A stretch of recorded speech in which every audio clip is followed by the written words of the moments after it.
You do your cardio training 3 times a week, but you're not getting the results that you want. Cardiovascular training is just one piece of the fitness puzzle. Another, perhaps more important piece of the puzzle is resistance training. Today we will go over the 10 best muscle building exercises for a full body workout. We will break the workouts up into 2 groups, upper and lower body. Lie down on a bench, holding the dumbbells above your chest with your elbows pointing out. Press the dumbbells straight up over your chest, keeping maximum tension on the chest muscles. To return to the starting position, simply reverse the movement back to the starting position and repeat for the prescribed number of reps.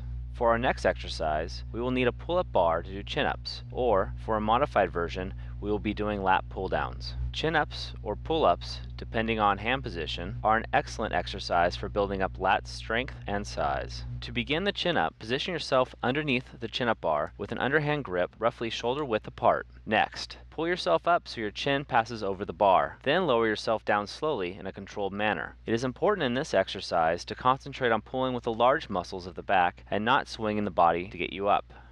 An easy way to modify this exercise is to use the lat pull down instead. For this exercise, you will sit at a lat pull down station, secure your knees under the pad if available, and grab a bar with an underhand grip shoulder width apart. Pull down on the bar so that the bar travels to the top of your chest, squeezing the large muscles of your back, bringing the shoulder blades towards each other, and then returning slowly to the starting position. It is important to note when doing lat pull downs that you want the shoulders to stay down and back throughout the movement, further isolating the lats. Changing your grip from underhand to overhand to neutral will provide variation for either chin-ups or lat pull-downs. If you are having difficulty with your forearms giving out before your back while doing chin-ups, do some assistance work for your grip to bring your forearms up to the same strength level as your back.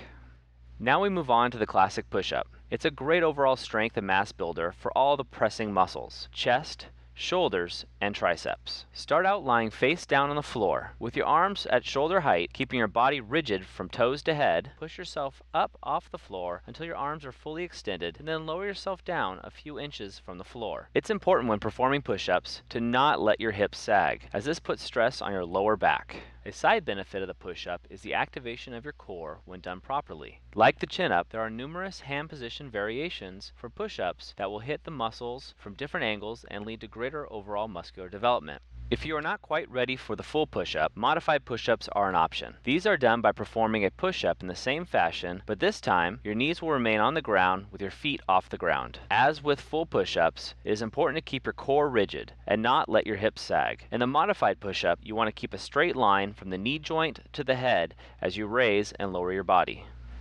Now we are ready to move on to the seated cable row. This is a great exercise for developing strength and muscle definition throughout the back and for improving grip and bicep strength. First, sit at a low cable pulley station with the feet placed firmly against the footrest. Next, grip the attachment with both hands and lean back so that your upper body is perpendicular to the ground. Start by squeezing the shoulder blades together and bring your arms to your chest. Make sure when performing this exercise that you are not rocking back and forth and that you keep a tight grip on the handles.